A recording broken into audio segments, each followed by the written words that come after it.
90 के 90 जो सेक्रेटरी हैं, जो सरकार को चलाते हैं, उनमें से आप बताएं कि कितने ओबीसी हैं, क्योंकि आप ओबीसी करके आज प्रधानमंत्री की कुर्सी पे बैठे हैं। तो प्रधानमंत्री जी का इस पे कोई जवाब नहीं था, तो राहुल गांधी जी ने ही खुलासा किया कि 90 में से केवल 3 ओबीसी है, और आपने ओबीसी का जो चोला पहना हुआ है, जिस तरह से आप ओबीसी को भ्रमित करने का काम कर रहे हैं, उसके बाद एक एक करके राहुल गांधी जी ने उनको, जैसे चाहे वो कोरोना की बात थी, चाहे वो नोटबंदी की बात थी, चाहे वो 15 लाख खाते में आने की बात थी, चाहे हमारे प्रिय नेता को सोशल मीडिया और मीडिया के द्वारा उसकी छवि खराब करने की बात थी, एक एक बात करके उससे पूछा गया, लेकिन माननीय मोदी जी के पास, भारतीय जनता पार्टी के पास कोई जवाब नहीं था। जब मोदी जी ने ये देखा कि अब ये मुद्दा तो मेरे से छिन गया है, अब आप लोगों ने देखा होगा कि मीडिया के थ्रू उसने ये कहना शुरू कर दिया है कि मैं जाति में विश्वास नहीं करता, जाति कुछ नहीं होती, ओबीसी कुछ नहीं होता। अब नई जातियां आ गई है प्रधानमंत्री जी की, क्योंकि लोगों को भ्रमित करने के लिए एक नया फॉर्मूला निकाला गया है और वो देश में उसका प्रचार किया जा रहा है। नई जातियों का अब गठन किया गया है, जो कि संविधान में ऐसा कोई प्रावधान नहीं है। बाबा साहब भीमराव अम्बेडकर ने संविधान बनाया था, उसमें इन वर्गों का वर्णन किया गया था, ओबीसी, एससी, एसटी, ये एक वर्ग बनाए गए थे ताकि जो शोषित वंचित वर्ग है वो भी समानता की धारा में शामिल हो सके। राहुल गांधी जी जिस तरह से मुखर होकर के एक एक बात का खुलासा कर रहे हैं, मल्लिकार्जुन खड़गे जी हमारे राष्ट्रीय अध्यक्ष जिस तरह से एक एक बात को पार्लियामेंट में बोल रहे हैं, लेकिन वो आम जनता के सामने वो बातें नहीं आ पा रही। इस यात्रा का यही उद्देश्य है कि इन बातों को हम, और भी बहुत सारे मुद्दे हैं, इसके अलावा अनेकों मुद्दे हैं, उन मुद्दों को, किसानों के मुद्दे हैं और भी बहुत सारे मुद्दे हैं, उनको हम जन जन तक, हमारी नेता, हमारी शैलजा जी, हमारे रणदीप सुरजेवाला जी, किरण चौधरी जी और भी लीडर्स इसमें शामिल हो गए, वो आम जनता को ये संदेश, ये बात जन जन तक पहुंचाने का काम करने का ये हमारी यात्रा का उद्देश्य रहेगा। आपने शब्द बहुत प्यारा कहा, समर्पित कांग्रेसी। समर्पित कौन है ये भी ऐसा देखो बात ऐसे है, राजनीति में कई तरह के लीडर्स होते हैं। एक लीडर वो होते हैं जो कि कांग्रेस को ही अपनी माँ, कांग्रेस को ही अपना खून, उनके रगों में कांग्रेस का ही खून दौड़ता है, चाहे कांग्रेस में कितने उतार चढ़ाव आए, लेकिन वो कांग्रेस को छोड़ के कभी नहीं जाते, वो कांग्रेस को ही सब कुछ मानते हैं। और उन नेताओं में आप सब लोग जानते हैं कि कौन कितने लीडर्स हैं।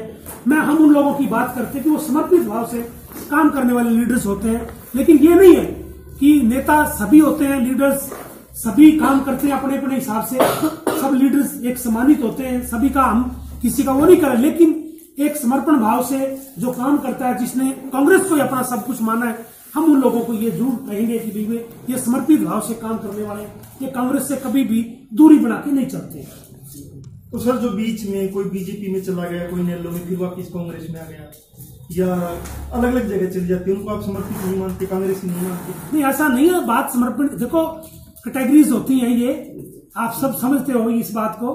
ये नहीं है कि भी वो हमारे कांग्रेस में आ गए तो कोई हम, हमारे लिए वो नाकारा हो गए या वो नहीं, बात ऐसी नहीं है। लेकिन एक जो, जैसा कि आप लोग सब जानते हैं कि एक हाईकमान होती है और एक कांग्रेस और लीडर्स, नेताओं से कांग्रेस बनती है, कांग्रेस से लीडर बनते हैं, वही उसी को हाईकमान बोलते हैं। हम उसी को हम बोलते हैं कि ये कांग्रेस के सच्चे सिपाही है, उन्हीं से, जिनसे कांग्रेस बनती है। मान लीजिए कि देश जब आजाद कराया गया तो उस समय देश का इतिहास लिखने वाले पंडित जवाहरलाल नेहरू जी, हमारे महात्मा गांधी जी, डॉक्टर अम्बेडकर जी, ऐसे बहुत सारे, मौलाना आजाद जी, ऐसे बहुत सारे लीडर, लाला लाजपत राय जी, बहुत सारे लीडर्स हैं ऐसे जिन्होंने कांग्रेस का इतिहास ही नहीं, देश का इतिहास लिखा, एक सुंदर ऐसा संविधान हमारे को दिया, जिस संविधान की वजह से आज हम इस खुली हवा में सांस ले रहे हैं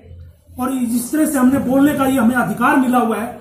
लेकिन भारतीय जनता पार्टी तो आज जिस तरह के कानून लेकर के आ रही है, जिस तरह से आज आप देख रहे हो कि आईपीसी, सीआरपीसी और एविडेंस एक्ट में भी जिस तरह से ये इनके नाम बदल के ये प्रूव करना चाहते हैं, ये दिखाना चाहते हैं कि भारतीय जनता पार्टी ने भी, आरएसएस ने भी देश के लिए कुछ किया है, क्योंकि आजादी के इतिहास में इनका कोई योगदान नहीं है।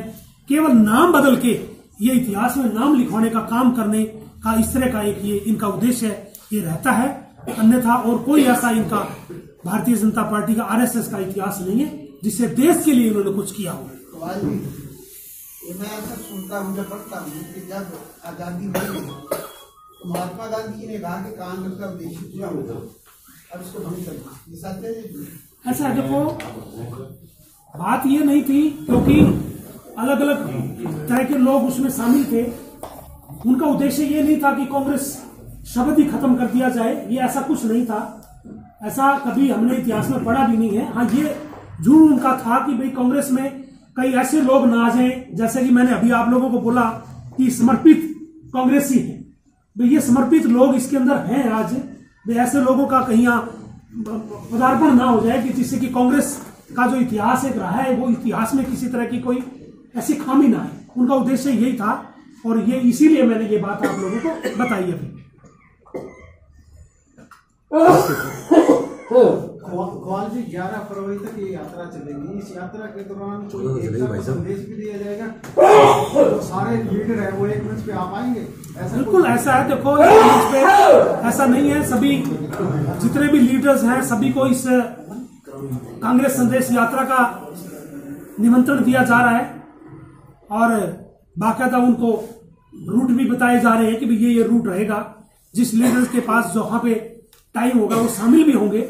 मैंने भी काफी लीडर्स से बात की है, उन्होंने कहा है कि भी हम जैसे भी होगा हम शामिल रहेंगे। क्या भूपेंद्र हुड्डा से बात हुई इस बारे में? देखो, ये तो ऊपर लीडर्स का काम है। मैं जहां तक समझता हूं कि बहन कुमारी शैलजा जी हैं, वो एक सुलझी हुई लीडर हैं और सभी को निमंत्रण देंगे। ऐसा कोई नहीं होगा कि किसी को निमंत्रण नहीं जाएगा।